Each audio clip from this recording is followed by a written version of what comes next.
niba koko korali Saint Paul yaba ari korali ya mbere nk'uko Denis yabikubwiye, ubwo nabwo korali do Kigali yaba yageze kuri mission zayo. Saint Paul ubwo ni ukuvuga ko iyo Saint Paul yateye imbere, Kristo Serenyati n'izindi zose iyo ziteye imbere, korali do Kigali biri kugera kuri mission tuba twacivinze mission. Hari indirimbo ya Oreste yitwa Duhe kunyurwa, urayizi? Avugamo ngo iki? Ariko ubwo ushatse kuvuga ko inspiration wayikuye kuri Oreste? Nari indwara iri seri, reka wenda sinyivuge. Ariko yari iri seri. Yari iri seri pe, yari iri seri kuko ni indwara nyine. Uhoraho ni wowe mugenga, Uhoraho ni wowe niringiye, ntacyo nabura kandi ngufite, Uhoraho ngukesha byose, ntacyo nabura kandi ngufite, Uhoraho ngukesha byose. Wow. Uri umunyamuziki koko ndemeye. Iyi ndirimbo ni iyande? Iyo ndirimbo ni iyanjye. Ni yawe? Kandi numvise ko wasohoye indirimbo. Ni niyi deja, ni iyi ngiyi nasohoye, yitwa ngukesha byose. Ko numva ari ngisasiye, banza ubwira abantu ahantu bayibona rero mbere yuko dukomeza kuvuga ku by'umuziki. Ku itariki 30 z'ukwa gatandatu. 30 z'ukwa gatandatu, ukwa gatandatu n'uku kwezi turimo. Mfite live recording y'indirimbo 13 zanjye ziri kuri album yitwa Kundwa. Muzaze mwifatanye natwe. Nubwo mvuga ngo ni njye, ariko mfite n'indi team y'abantu benshi, abaririmbyi n'abacuranzi benshi. Ni team nini, ariko ubwo nyine ni njye mu artiste. Muzaze rwose, bizaba bimeze neza. Bizabera muri Sela, Centre Missionnaire La Vigère. Inshuti bakunzi ba televiziyo Icyaha Gihire ndetse n'abakunzi ba Kiliziya Gatolika muri rusange, Kristo Yezu akuzwe aho muri hose, abari mu Rwanda n'abari muri diaspora, turabasuhuje cyane. Nk'uko mubizi, nkunda kubisubiramo, gahunda zino channel Icyaha Gihire TV ni entertainment yacu ya Kiliziya Gatolika, tugakora content zijyanye no kwemera kwacu ndetse n'umuziki na musique catholique, tugatanga umuganda wacu mu iterambere ry'uwo muziki Gatolika. Rero muri uwo murongo, muri iyo context, tugenda dutumira abantu batandukanye, baba mu bijyanye no kwemera ndetse n'abahanzi. Uyu munsi turi kumwe n'umuhanzi w'umusore ukiri muto ariko w'umuhanga cyane, reka ndeke kumuvugaho byinshi, arabitwibwirira. Reka tumuhe mikoro abanzi adusuhuze anatwibwire. Urakoze cyane Emi Pro, urakoze no kunyakira ku Cyaha Gihire TV. N'ubwa mbere banza. Nitwa Eric Pisco, ndi umuhanzi, ndi umucuranzi, ndi umuririmbyi. Muri rusange nkora umuziki. Muri rusange nkora umuziki. Nishimiye rero kuba ndi kumwe nawe hano ku Cyaha Gihire TV. Uje kwijuza ibyaha byawe? Hano hari intebe ya penetensiya. Weda tutaza kuzanirezi, nta burenganzira tubifitiye. Ahubwo hari intebe ya penetensiya byari kuba ariko. Ahubwo uragize uti nitwa Eric Pisco. Harya ubundi umuntu w'umukatolike, uri umukatolike? Yego cyane.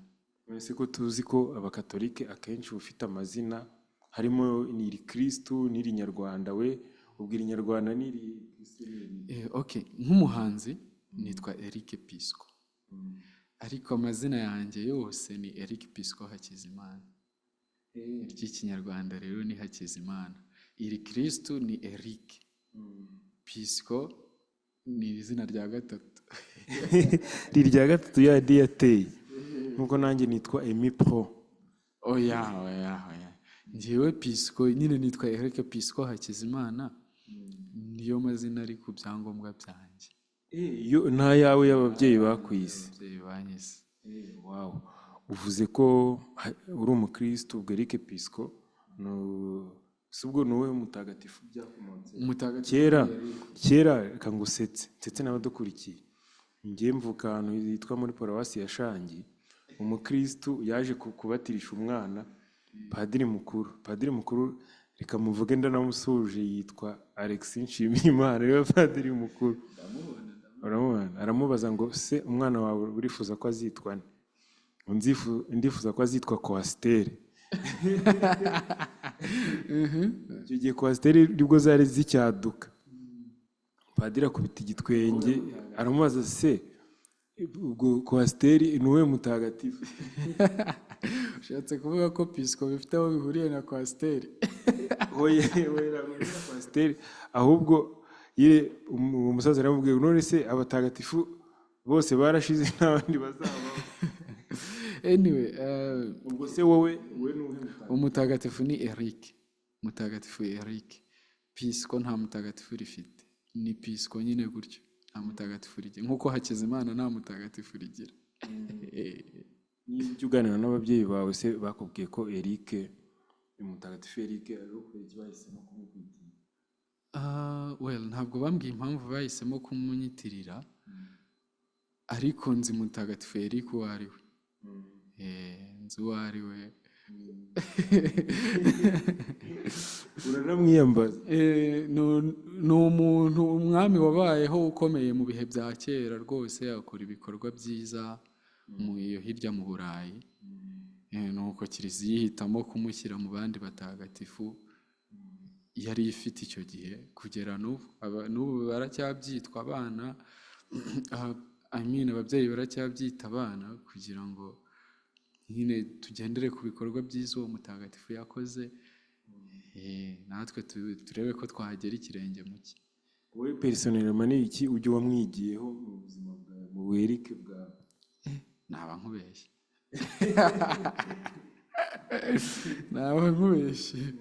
Naba nkubeshye kubera ko akenshi uba usanga bariya batagatifu ibihe babayemo nyine byari bifite ukuntu bimeze, natwe isi yacu y'ubu ngubu hari uko imeze, nyine tugendana n'ibigezweho. Ngiye kuvuga ngo yarwanye ngo urugamba runaka ngo ararutsinda, ngo nanjye ngende nkawe, naba nigerejeho. Ariko kameme abatagatifu bose Kiliziya yemeje ko ari abatagatifu, hari ibintu byiza bahuriyeho byinshi, gufasha abakene, gukora ibikorwa by'urukundo. Ibyo ni ibintu byagakwiye kuranga buri mukristo wese muri rusange mu buzima bwe bwa buri munsi. Mu kwivuga wavuze kuri n'umunyamuziki, waturirimbira se? Turirimbire kugira ngo tubivugeho nyine wanadusogongeje. Nta kibazo. Okay. Uhoraho ni wowe mugenga, Uhoraho ni wowe niringiye, ntacyo nabura kandi ngufite, Uhoraho ngukesha byose, ntacyo nabura kandi ngufite, Uhoraho ngukesha byose. Wow. Uri umunyamuziki koko ndemeye. Iyi ndirimbo ni iyande? Iyo ndirimbo ni iyanjye. Ni iyawe? Kandi numvise ko wasohoye indirimbo. N'iyi deja, ni iyi ngiyi nasohoye, yitwa ngukesha byose. Ko numva ari nziza, banza ubwire abantu ahantu bayibona rero mbere yuko dukomeza kuvuga ku by'umuziki. Well, bayisanga kuri YouTube channel yanjye, Eric Pisco. Rwose aho niho hambere wayisanga, ariko bashobora kuyisanga no ku zindi music store nka Spotify, iTunes n'izindi yagezeho pe. Ahantu hose washakira umuziki naho wayihasanga, no kuri Pachist. cyane rwose. Wabasaba iki? Njye urumva ndayumvise mpita nifuza ko twayisharinga abandi, wowe urabasaba iki abandi? well, ni indirimbo nziza yo gushima Imana. Imana idukorera ibintu byinshi byinshi byinshi cyane, kandi noneho hari igihe akenshi nyine tugera mu bintu bikomeye tukayisaba mfashe iki mfashe iki mfashe iki, ikagufasha. Ni nko kuyitota yarangiza ikagukorera ibyo byose wayisabye, yamara kubigukorera ntuyishime. So iyi ndirimbo rero niyo gushima Imana. Ikintu nasaba abantu bayumve, bayirebe, bayisangize abandi. Buri wese afite ibyo Imana yagiye imukorera, ibafashe gushima Imana.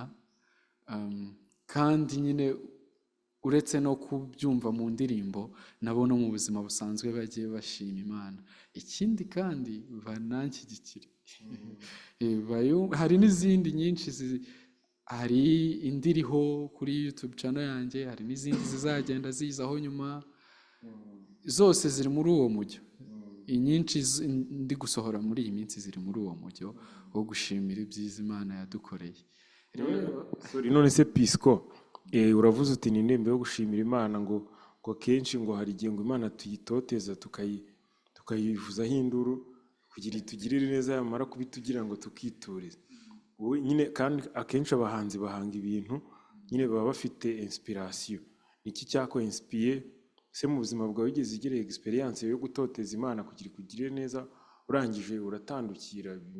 Bidusangize kugira ngo bishimangire bisapotinge nyine message iri muri iriya ndirimbo. Okay, well, ntabwo navuga ko wenda byabayeho kenshi, ariko gutandukira, ariko Imana nyisaba ibintu byinshi byinshi. Hari indirimbo ya Oreste yitwa Duhe kunyurwa, urayizi? Avugamo ngo iki? Oya, atangira ngo mu gitondo ndabyuka ngasenga ngatakambira Rurema. Ubundi umukristo wese akenshi arabyuka agasenga Imana. Ngiye mu kazi umfashe, ngiye kwiga umfashe Mana, umpe gutsinda bla bla bla.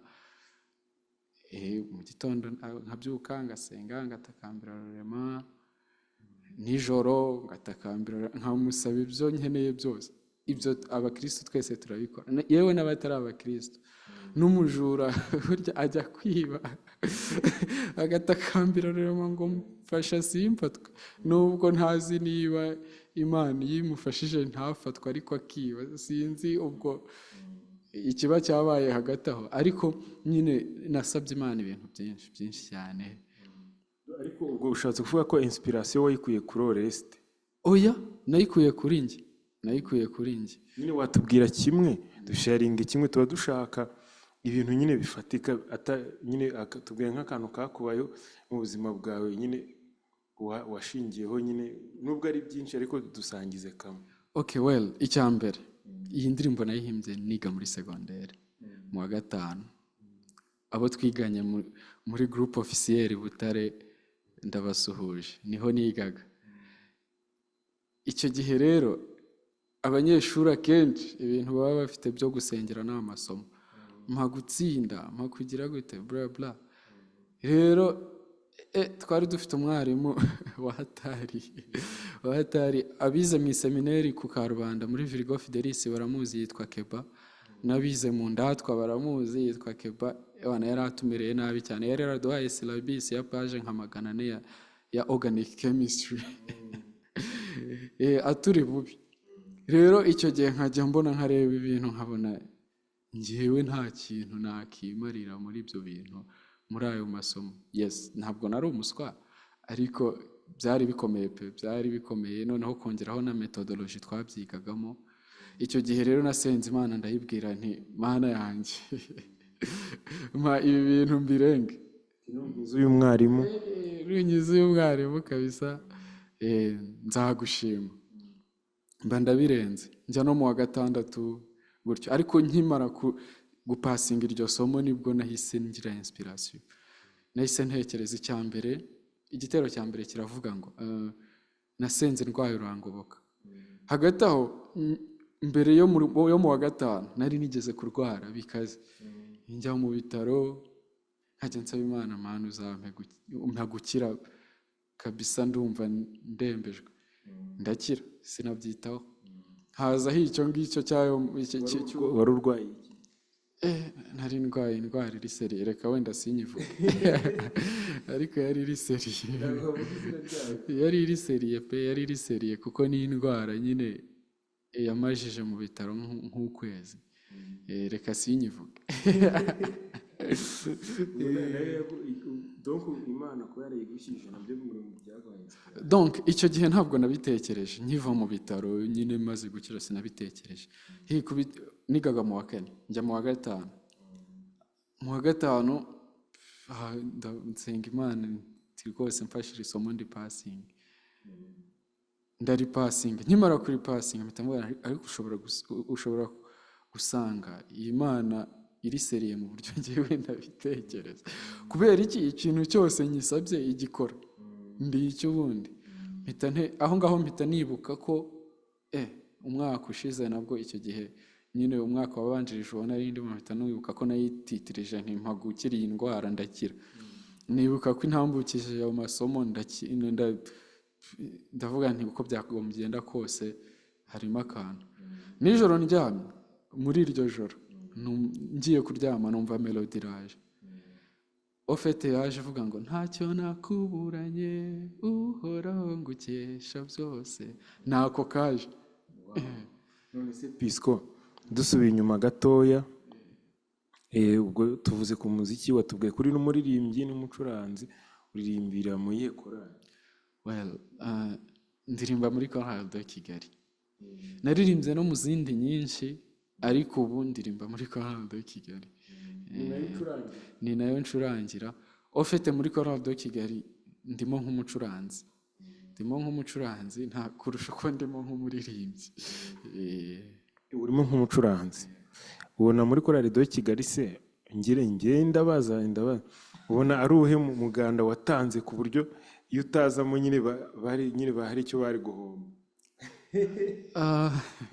Wifashishije bien sûr impano yawe, twe turi kwamamaza impano yawe yo kuba uri umuhanzi uri n'umucuranzi nyine. Well, icya mbere icyo navuga ko Chorale de Kigali ifite abanyamuziki benshi, haba mu bihe byashize mu myaka ya za 70 kuza kugera 80, 70, 90, kwinjira muri 2010, ni korali yagiye ibamo abanyamuziki bakomeye kuva yashingwa, mbese ni korali yagiye ibamo abantu b'abanyamuziki bakomeye cyane. Gusa ibihe bihora bisimburana, turaza tugatanga umusanzu wacu kugira ngo Chorale de Kigali ikomeze itere imbere, tukagenda hakaza abandi, nuko byagenze. Abo muri 70 batanze umusanzu wabo baragenda barasimburana, generasiyo zirasimburana, 90, 2010, natwe tuzamo nyine muri 2010 natwe dutanga umusanzu wacu. Uko bisa kose, niba nyimazemo imyaka 7 ndi umucuranzi, ncuranga mu misa za Chorale de Kigali, ncuranga mu bitaramo bya Chorale de Kigali, uko bisa kose hari umusanzu wanjye natanze. Gusa sindi kamara, nagenda hakaza n'abandi nabo bakawutanga, nk'uko na mbere y'uko nza hari n'abandi n'ubundi batangaga n'uruta uwanjye, hazaza n'abandi batanga n'uruta uwanjye. Ariko kuba nari mpari muri iyi myaka 7 kugeza ubu no mu gihe cyose nzaba mpari, uko byagenda kose ubuzima bwa Chorale de Kigali nzaba mbufitemo uruhare rutoya wenda, cyangwa se runini uko umuntu yabitekereza, cyangwa se ruto uko umuntu yabitekereza, ariko ruhari. Uko ibihe bigenda bisimburana, buri gihe kigira n'abacyo abamambure ba Chorale de Kigali bajyanye n'icyo gihe, ndetse n'ababafasha abacuranzi. ngo nawe muri iki gihe nawe nyine ubwo ntago waba warabuze icyo umara. Ntabwo narabuze icyo mara, ubwo cyaba ari ikibazo. yaba ari amahano kabisa. Reka duprofitireho, iyo uri kumwe n'umunyamuziki ufite amakorali menshi yafashije, ndetse ufite n'iyo arimo muri icyo gihe muri kumwe, akaba ari n'umucuranzi ari n'umuhanzi, ntiwabura kumugira ibyo umubaza cyangwa kumuganiriza ku makorali. Ubona umuziki w'amakorali yacu muri rusange ubu mu Rwanda bihagaze bite ugereranyije n'igihe cyashize, ndetse uyagereranye noneho n'andi makorali atari gaturika. Ubwo ni ibibazo bibiri. Ubona umuziki wacu uhagaze ute w'amakorali ugereranyije n'igihe cyashize, ndetse ubona uhagaze ute ugereranyije n'andi makorali yo mu yandi madini? ariko urabaza koko anyway, ntabwo uri kuvunika se ufatiye mikoro gutyo. Okay. Well, urakoze. Icyo mbona cyo umuziki uri gutera imbere, uri gutera imbere mu buryo bwose. Kandi by the way, wenda simvugira korali de Kigali, ariko ni imwe mu ngira ngo ni imwe mu za kera zaje mbere. Intego zayo rero kwari uguteza umuziki imbere, inzira zose byanyuramo. Rero nubwo ntayivugira, ariko nahamya ko intego yayo yagezweho, ikomezwa no kugenda igeraho gake gake, guteza umuziki imbere.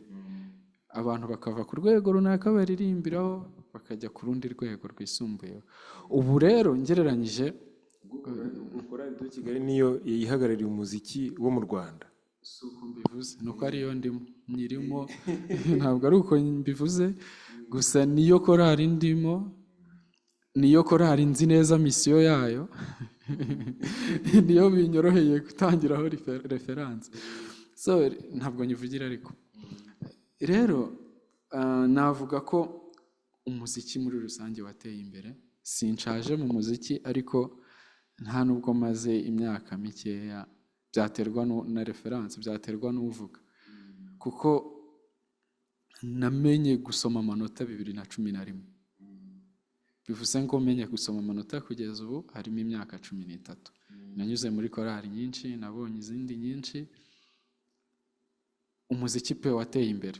Ndabyibuka icyo gihe 2011 nka korali nabagamo, wasangaga ari njyenyine wigisha ijwi runaka, nkarivamo nkajya no kwigisha irindi, amajwi yose nkayazenguruka, indirimbo ikajya yafatika. Ari njye umuntu ushobora gusoma amanota njyenyine. Ariko ubugera muri korali ugasanga abantu 10. Niyo ngiye gusura izo korali nabayemo, mba nsanga rwose bafite abamizisiye benshi baririmba neza. Uzabibonera hehe? Mu kwa 12 uzabona korali yo mu Ruhengeri yakoze konseri, korali yo muri Kiste yakoze konseri, n'indi yo muri Kiste yakoze konseri, iyi Butare yakoze konseri, iya hehe iyi Kabuga yakoze konseri. Igihugu cyose. Kandi kera wasangaga ari nka korali, kera wasangaga ari korali de Kigali yonyine ibitinyuka gukora konseri. Kandi si uko wenda ari yonyine yari ihari, zari zihari nyinshi. ubwo korali de Kigali niyo bareberaho, niyo yabibatoje. Well, kuba yarazibimburiye ntibibujije ko hari nyinshi zayirebeyeho, kuko nyine iyo utangira ugira uwo ureberaho. Ariko hari n'ibintu byinshi nibaza ko abantu batinyutse, n'ubumenyi bwinshi babonye muri iyi myaka rwose, ku buryo ubona ko umuziki reka mvuge wa Kiliziya Gatolika ufite icyerekezo cyiza cyane, ko hari kuza rwose n'abantu bawusobanukiwe, bazi gucuranga cyane, bazi gusoma amanota cyane, ibyo twe tutari tuzi. N'abatubanjirije barimo bamwe batari babizi, nubwo hari abari babizi cyane kuturusha. Gusa nyine muri rusange imbere ni heza. Urakoze cyane. Ntabwo nibagiwe, tukiri muri iki cya mbere, mperutse kuganira na Denis Nizeyimana, uramuzi, perezida wa korali Saint Paul Kicukiro, akaba n'umuhanzi ku giti cye. Noneho musaba ko yankorera urutonde rw'amakorali 10 akomeye kurusha andi mu Rwanda. Yararukoze, ambwira ko korali ya mbere itunganye ikomoka ku ntumwa ari Saint Paul Kicukiro. Ubu nirongera kubona undi imbaza icyo kibazo ngo azambwira andi makorali akurikiyeho. Niko yakubwiye? Yambwiye ko iya mbere ngo iruta izindi zose zihagarariye ari Saint Paul, ngo izindi zisigaye ngo 9 ngo nimpora undi muntu ngo azazimbwira. Ubwo wakora watondeka izisigaye 9.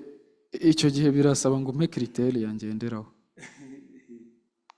birasaba ngo unyandikire criteria A, B, C, D, E, F zo kugenderaho ubundi nzigendereho nanjye nkore urutonde. Wari wamuhaye criteria?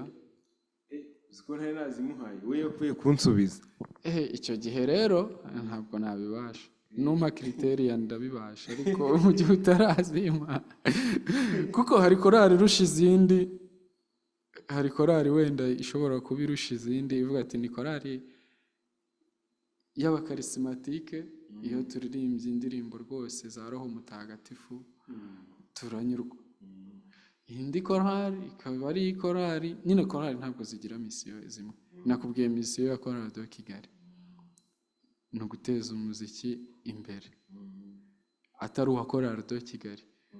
Korali de Kigali iba proud yuko n'andi makorali yateye imbere. Ubwo ni ukuvuga ko iyo Saint Paul yateye imbere, Kristo Serenyati n'izindi zose iyo ziteye imbere, korali de Kigali biri kugera kuri misiyo tuba twacivinze mission. ubwo ngubwo ntabwo twavuga ko arimo akantu ko kwiyemera. Ntabwo ari ukwiyemera, nyine niyo mission. Ngiye gusuhuza umuntu witwa Bahati. Bahati Werarisi uramuzi, ni umuhanzi wacu ukomeye cyane wahimbye indirimbo nyinshi za Mone Tukuna byahebuje, za Yezu ngufite inyota n'izindi nyinshi. Hari ahantu nigeze numva bari kuvuga ngo umuntu wese wamenye uzi gucuranga neza cyangwa kuririmbisha ngo ni wowe waramwigishije. Ni ukuvuga ngo nawe n'abari muri de Kigali bose babizi neza nibo babigishije.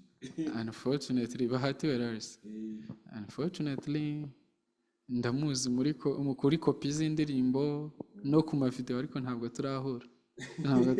Kandi uracuranga ukanaririmba? Ndacuranga. Ntacyo ari kumbwira akantu keza mu mission ya korali de Kigali ibigejejweho namwe nyine n'impano zanyu abamambure, donc ni uguteza umuziki imbere. Ku kantu ntabwo nari nkazi, ni keza cyane. Ariko nanjye kera ndi umwana najyaga mbona abantu benshi ariyo bareberaho da, abashaka kuririmbisha bakareba abaririmbisha babo. Nk'uwitwa Thomas Bicamumpaka nawe turamusoje kera akirangiza kaminuza, njye ndangije petit seminaire. Nyine iyo ashaka ngo yatendaga misa zanyu za de Kigali kugira ngo yige kuririmbisha. Urumva ko ibyo uvuze bishobora kuba ari ubwo mu bundi buryo korali de Kigali yageze kuri misiyo yayo muri icyo gihe. Muri icyo gihe yatangiye kuyigeraho. Niba koko korali Saint Paul yaba ari korali ya mbere nk'uko Denis yabikubwiye, ubwo nabwo korali de Kigali yaba yageze kuri mission zayo. Byaba ari byiza cyane. Byaba ari byiza. Birasaba ngo ume criteria turebe ngo A, B, C, D, E, F, G up to Z, ubundi tuzigendereho. Wasanga ni ya mbere ari iyibweye, ntawamenya bitewe na criteria wagendeyeho. Ahubwo reka ubutaha tuzakora icyo kiganiro nsetinga amakritere rero no tuze tuyagendereho. Ikibazo cya kabiri. Icya kabiri wambajije harya ngo umuziki katolike ugereranyije n'indi miziki yo mu yandi madini wawushyira nyine ushyize ku munzani wabivuga wose ni umuziki ariko ntabwo turirimba ibintu bimeze kimwe. Style si imwe, uburyo bw'imicurangire si bumwe, uburyo bw'imiririmbire si bumwe, vocal techniques si zimwe. Yewe niyo wagera ku mubare w'abagize amakorali yo muri katolike n'ayo mu yandi macaca ntabwo ari umwe. Rero biragoye kubikompara. Ni nk'uko wambaza ngo ari umuneke n'ironji haryoshye iki? Pisco uri kuncuranura. Dore impamvu ngo gutya ibyo yeranyo ntabwo ari cyo. Iyo ndi kubivuga muri context ya final product. Iyo tugeze ku bakonsomateri b'umuziki bo ntabwo ibyo babyita izo parametre ngo mission ngo yabara ngo ni iyi n'ibiki. Bo bumva wibuke ko definition y'umuziki urayibuka? Yego. Produire et combiner les sons d'une manière agréable à l'oreille. Abakonsomateri nibyo l'art de produire et l'art de produire et combiner les sons d'une manière agréable à l'oreille. Ni ukuvuga ntago wambwira ngo kugereranya amakorali katolike n'andi makorali ngo ni ukugereranya ibidahuye. Birahuye kuko output twese icyo tugamije no guproduce umuziki kandi umuziki tuzi icyo ari cyo, ni guhuza amajwi, kuyakora no kuyahuza ku buryo buryoheye amatwi. Noneho iyo tugeze muri kominote, tuvuge ugeze kuri televiziyo, bo baba bari bo icyo bashaka ni cya kindi nyine kijyanye n'igisobanuro cy'umuziki. Nitugera Nyabugogo bari gucuranga, nitugera muri Ritiko, nitugera he, nicyo baba bashaka. Ngiye ndi kukubaza ku isoko karite, ntabwo ndi kuvuga ngo uburyo bwo kurimba karasike, ni ukuvuga niba twavuye muri studio, niba gucuranga, kuko gucuranga ntabwo bigira idini. Umuntu yacuranga neza, yaba ari gucuranga indirimbo y'abarokore, yaba ari iy'abakatolika, iyo ari byiza umuntu wese muzima arabimenya. Umuntu wese utari umusazi, utari n'umwana, ntabwo yayoberwa ngo uriya muntu ari gucuranga neza atitaye ku byo ari gucuranga, niba ari ibinyagatolika cyangwa nyine. Gereranya kuri standard nyine umuziki ku isoko, urabona turi ku ruhe rwego? Turi ku rwego kuri standard z'abandi, cyangwa turi hasi, cyangwa turi hejuru yabo? Urakoze kumpa guidance. Muri rusange rero, nubwo ncuranuye mugani wawe, nubwo ncuranuye, buriya nyine produit iba ikenewe nyine aba ari umuziki. Combiner les sons d'une manière agréable à l'oreille. Ariko ntitwirengagize ko abantu dukunda ibintu bitandukanye, dukunda imiziki itandukanye. Njye nshobora kuba nikundira igisirimba, ntabwo uzanyumvisha ukuntu classique ya Mozart cyangwa ya Beethoven iryoshye. Nzumva ari ibintu birimo ubuhanga, yego, kuko wenda ntabasha kubikora, ariko ntabwo nzumva ko iryoshye kuko nikundira igisirimba. Njye nshobora kuba nikundira classique, nikundira nyine uyu muziki wa katolike, akenshi uririmbwa n'abakatolike, nubwo n'andi macaci ariko uririmba muri iyi minsi menshi. Icyo gihe niba nikundira uyu muziki wa katolike, ntuzanyumvisha ukuntu igisirimba cyangwa se undi nyine uyu muziki wundi uryoshye. Akenshi uzasanga hari n'abantu bari kukubwira ngo biriya bintu se byo kubyina gusa no gushyiramo amabiti gusa. Ariko njye nk'umumizisiye, uwitwa umunyamuziki wese muha agaciro, kubera ko nahuye n'abacuranzi benshi bo mu yandi macaci bacuranga neza kurusha abakatolike benshi, mpura n'abakatolike benshi bacuranga neza kurusha abo mu yandi macaci. Muri rusange rero, buri nyine umuziki wo muri katolike ku rwego rwawo uri hejuru, ku bawukunda uragenda uzamuka rwose kandi uri ahantu heza. N'umuziki wo mu yandi macaci urazamuka neza, urumva, ku bawukunda kandi urabashimisha ndakeka.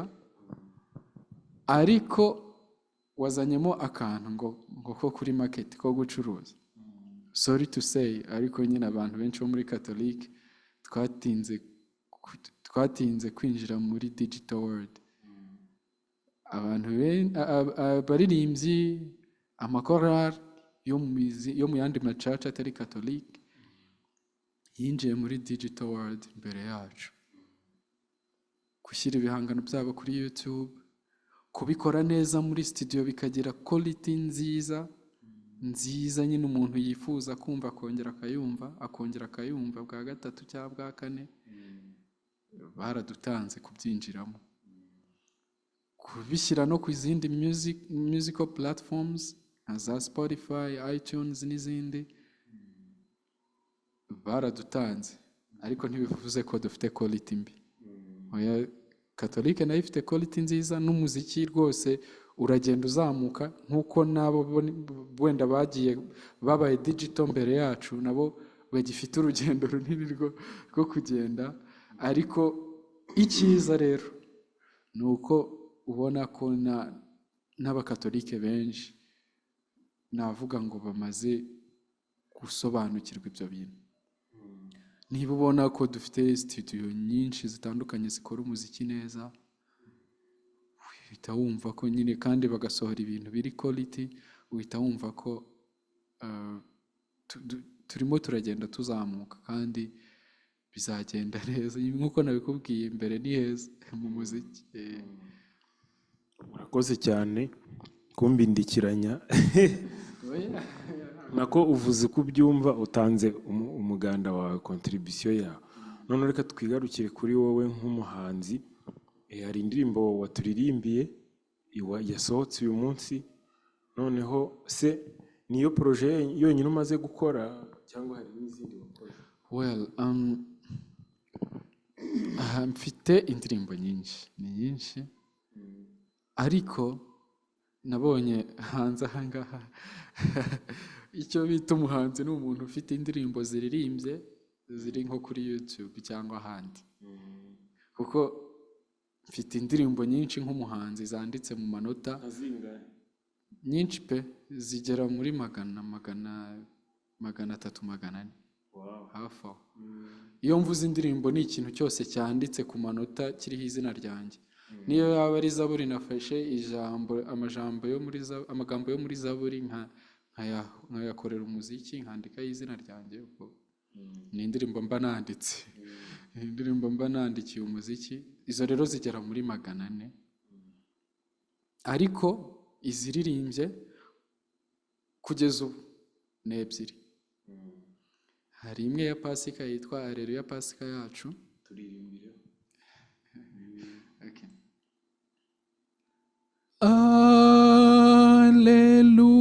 Alleluia, Alleluia, Alleluia, Alleluia.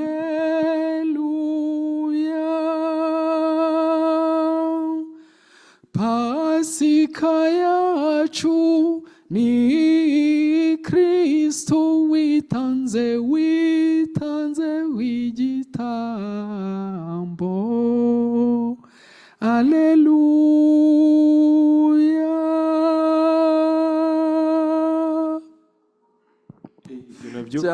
Cyane kabisa. Cyane. Noneho ubwo se ufite indirimbo hafi 400, harimo 2 umaze gukora muri studio ziri no kuri YouTube channel yawe ugiye kutwibutsa mu kanya. None se mu gihe kizaza se uzarekeraho cyangwa ufite n'izindi projet nyine mu muziki wawe? Urakoze kumbaza icyo kibazo cyiza. Mfite izindi projet. Urumva Pasika yacu, Alleluia Pasika yacu yari projet imwe irarangira, hazaho ngukesha byose yari indi projet irarangira, yajyaniranye n'indi projet itarasohoka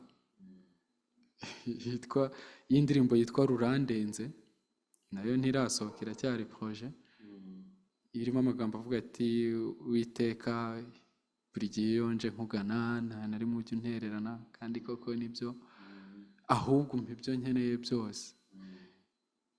Nayo ni nkaho ari ugushimira Imana. Iyo ni projet ya 3, ariko projet nini ofete Rurandenze na ngukesha byose biri mu kintu kinini, album cyitwa album ifite izina ryitwa Kundwa. Iriho indirimbo 15. Iriho indirimbo 15, nkaba ndi no guteganya igikorwa rwose cyo kuyikorera live recording yose. Ubwo ngukesha byose iyo yararangiye irakoze video n'amajwi, Rurandenze irakoze video n'amajwi nubwo itarajya hanze. Izindi 13 zisigaye zose tuzazikorera live recording umunsi umwe kuri 30 z'ukwa gatandatu muri Sela, ni hariya inyuma yo muri Saint Paul. Abantu bazaba bazumvishe bwa mbere, ariko nizeye ko bazava aho bazimenye. Tuzakora live recording mu buryo bumeze nka concert, nkuko abantu bazaza muri concert nkuko bajya mu zindi concert zisanzwe, tubaririmbira indirimbo 13, wenda n'izindi zishobora kwiyongeraho ariko zitari muri album, zitari zanjye cyangwa se abantu basanzwe bazi mu buzima busanzwe mu kiliziya n'ahandi. Ubundi dukore live recording y'amajwi n'amashusho, album y'indirimbo 15 ibe igiye hanze. Iyo ni projet ntekereza ko execution yayo mu buryo bwo kuririmba izarangira kuri 30 z'ukwa gatandatu. Ubwo impamvu muze ngo mu buryo bwo kuririmba nuko hazaba hasigaye ibindi. abazafata amashusho bazaba bagifite akazi, abazafata amajwi nabo bazaba bagifite akazi ko kuyatunganya, ariko 30 z'ukwa gatandatu rwose abazaza kutureba bazabona indirimbo, bazumva indirimbo nshyashya 16 ziri kuri album yitwa Kundwa. Iyo ni indi projet. Izindi projet zizaza nyuma y'iyo, zizaza nyuma ya album. Ni ukuvuga mu yandi magambo uri gutumira abantu muri live recording yawe, ni nka konseri, uzakora konseri uzakorera muri live recording y'indirimbo 13 ku itariki 30 z'ukwa gatandatu. Ubwo hasigaye iminsi ingahe? Hasigaye iminsi 21. Wow. Bisubiremo neza atari mu magambo menshi. Okay. Ku itariki 30 z'ukwa gatandatu, 30 z'ukwa gatandatu, ukwa gatandatu ni uku kwezi turimo, mfite live recording y'indirimbo 16 zanjye ziri kuri album yitwa Kundwa.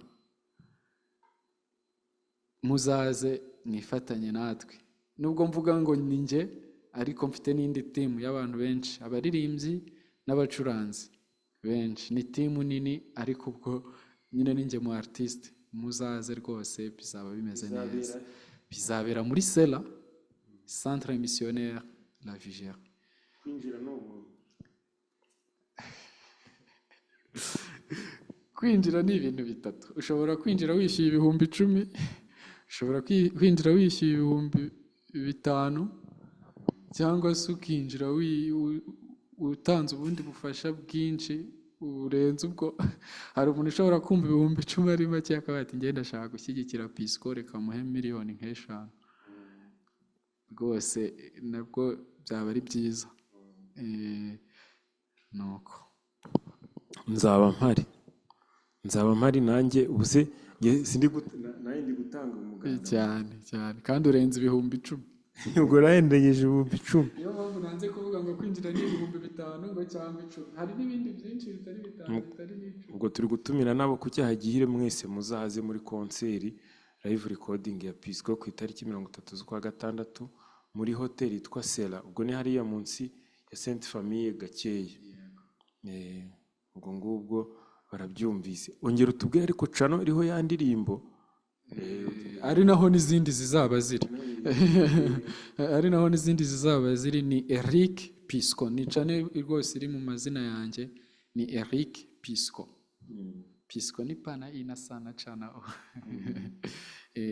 Eric, ni nkabande ushimira muri izi projet kuva watangira ino projet y'umuziki kugeza ubu ngubu?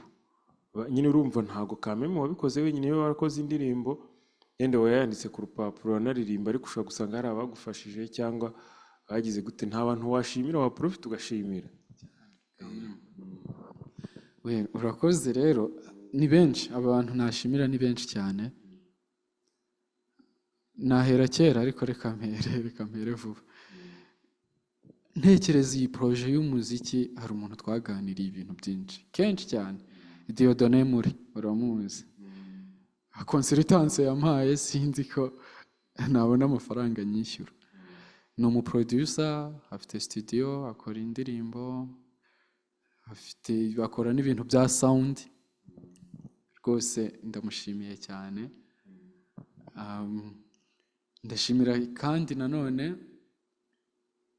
Sano Pictures. Ni umuvideographer, yitwa Sano Israel, ariko nyine yazwi nka Sano Pictures.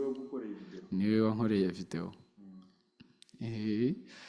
Ndashimira kandi projet cyane cyane ebyiri ndangije, Alleluia Pasika yacu, Ngukesha byose na Rurandenze. Hari abantu baziririmbyemo rwose, kuko sinaririmbye njyenyine. Rwose ndabashimiye. Ndabizi hari abadakunda ko babavuga mu mazina, ariko nabo bariyizi. Abaririmbye muri Alleluia Pasika yacu, abaririmbye muri Ngukesha byose, abaririmbye muri Rurandenze. Ndabashimiye. Mbavuge ikibazo ni benshi, hari igihe nshobora ni benshi pe, ntabwo ari bake, bwakira bugake. Anyway, ndakabije ariko ni benshi. Gusa ndabashimiye cyane. Hari n'abazicuranzemo batari Dieudonné Mure, bagiye bacuranga nka gitari n'ibindi. Ndabashimiye cyane. We akunda ko bamuvuga, yitwa Betani.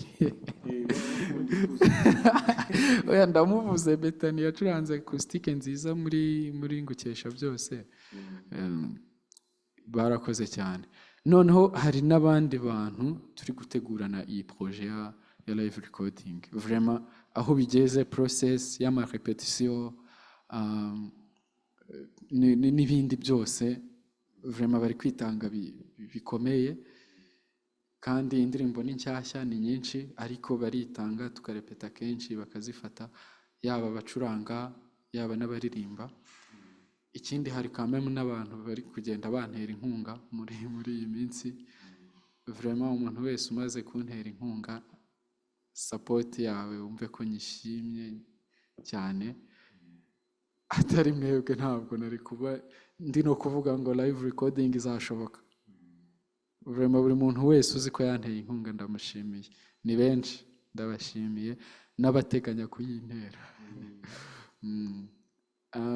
Uretse abo rero bo mu izi projet za hafi, nashimira abantu benshi banyigishije ibi bintu. Abapadiri bo mu seminaire, Petit Seminaire Saint Aloys y'Icyangugu, niho nigiye umuziki. Padiri Donatien rwose, padiri kandi aba ari umusaseridoti iteka. Ni Padiri Donatien Nambajimana, niwe wanyigishije do ku munsi wa mbere kugeza mbimenye. Hagati aho hagiye hazamo n'abandi bagiye banyigisha, nka Padiri Damascene yabaye recteur wacu, nawe yatwigishije umuziki. Padiri Ernest, abapadiri bose rwose bo muri Petit Seminaire Saint Aloys, Padiri Benjamin, bose kabisa, n'abandi bo muri Saint Aloys bagiye bamfasha ibintu byinshi cyane kugira ngo menye ibi bintu. Uretse nabo muri Saint Aloys, hari umuntu wanyigishije gucuranga. Niwe ntabwo nigiye gucuranga mu seminaire, nyine mu ishuri. Bwa mbere bitangira umuntu wanyigishije yitwa Inyasi, ntabwo azwi. Abantu benshi ntabwo bamuzi, ariko ni umuntu rwose wo muri paruwasi ya Mwezi, santarari ya Rwabidege. Niwe muntu wenyine wacurangaga piano kuri iyo santarari rwose. Iyo yabaga yasibye misa ntabwo yacurangwaga. Niwe wanyigishije gucuranga piano, arambwira ati jya ubigenza gutya. Nyine wenda byose si we wabinyigishije, ariko vraiment niwe wanyeretse utuntu rwose twibanze kandi tw'ingenzi. Ndamushimira. Ko ari benshi. Mu seminari harimo abanyigishije gucuranga nabo, ba Donati, Yakaremye Samuel, Auguste, urabazi? Oreste twarabyiganye, twigaga muri class imwe, twatangiye kubyigira rimwe, fortunately tunabimenyera rimwe. Nuko n'abandi bose wenda naba ntavuze amakorali nagiye nyuramo. Buri hantu wanyuze uhakura experience runaka. Abantu bo muri Pueri Cantores y'Icyangugu, Chorale de Gloria Dei, Chorale Justitia muri Kist, Pastor Bonus niyo nanyuzemo mbere yuko njya muri Justitia, St Peter and Paul Family Choir, kora nyinshi, gushyiraho Matera Mata ya Kibagabaga. Hari korali nyinshi nagiye nyuramo, kandi ahantu hose unyuze abantu bo mu Ndatwa. Bafite navuye mu seminari ncuranga, ariko biraho. Navuga ko gucuranga, kubona hahandi ugera mu kigo ari wowe ugomba gucuranga ikintu cyose gikenewe gucurangwa, ugakora byanze bikunze, cyaba gishoboka cyaba kidashoboka ukakimenya. Iyo experience nayigiriye mu Ndatwa, kuko nahageze rwose ngomba gucuranga nyine ikintu cyose gikenewe gucurangwa, nabyemera ngomba kugicuranga. Nibyo byatumye nimprovinga abantu twabanye mu rumuri mu ndatwa. Ndabasuhuje ndanabashimiye, mwampaye experience nziza. Cross the King Choir mu ndatwa nanone bampaye experience nziza. Abantu bo muri Illumination i Butare badutinyuye ibintu byinshi, vraiment byinshi, gucuranga umuziki ukomeye. Na korali nyinshi zo muri Illumination twazifatiragaho korali nyinshi zo muri kaminuza y'u Rwanda hari i Butare. Illumination, Good News, Fraternité, Le Bon Berger. Twiga muri segonderi hariya mu ndatwa rwose ni abantu twafatiragaho urugero kuko baririmbaga neza, twumva dushaka kuririmba nkabo no gucuranga nkabo. N'abandi benshi muri rusange, imyaka 14 maze nkora uyu muziki, hari abantu benshi nashimira ntahita nibuka aka kanya kuri kamera, ariko most importantly abantu twahuriye muri Chorale de Kigali. Chorale de Kigali vraiment bambereye abantu beza kugeza n'ubu, kandi vraiment sinzi ukuntu nabivuga, gusa nyine iyo ugeze hariya uhita ubona ko ukwiye kwiga byisumbuyeho. Akenshi tuva muri segonderi cyangwa muri kaminuza badusingiza ngo mucuranga neza bumva urenze, ariko iyo ugeze muri Chorale de Kigali nibwo ubona challenge, nibwo ubona uba challenged bikomeye rwose, ukanimprovinga kurushaho, bakanaguha iyo platform, korali ikaguha iyo platform ugacuranga muri events zigiye zikomeye kandi zitari izo mu Rwanda gusa, zihuza n'abantu benshi batandukanye. Vraiment abamuzisiye bo muri Chorale de Kigali n'abamambre ba Chorale de Kigali muri rusange ndabashimiye kuko baranshyigikira cyane n'ubu naho ngeze babifitemo uruhare rukomeye cyane. Pisco urakoze cyane, nizere ko abakunzi ba televiziyo Icyahagire Pisco mukunze muzamwishimira, kandi ko muzaza muri konseri ye izaba ku itariki 30 z'ukwa gatandatu hariya muri Sera. Ubutaha tuzongera dusubire turi kwishimira umusaruro uzaba wavuyemo. Maze igihe kinini ndi gushimira, ariko ubu ntibibujijwe ko hari nk'umuntu naba nibagiwe. Barihangana. Ntibibujije ko ushobora gusanga umuntu w'ingenzi wamureba ibintu birenze nkaba mwibagiwe, kandi reba umwanya maze ndi gushimira abantu baba barakoze kuri tala yawe kugira ngo ugere aho ugeze, baba ari benshi, vraiment baba ari benshi kabisa. Pisco urakoze cyane. Urakoze cyane Emi.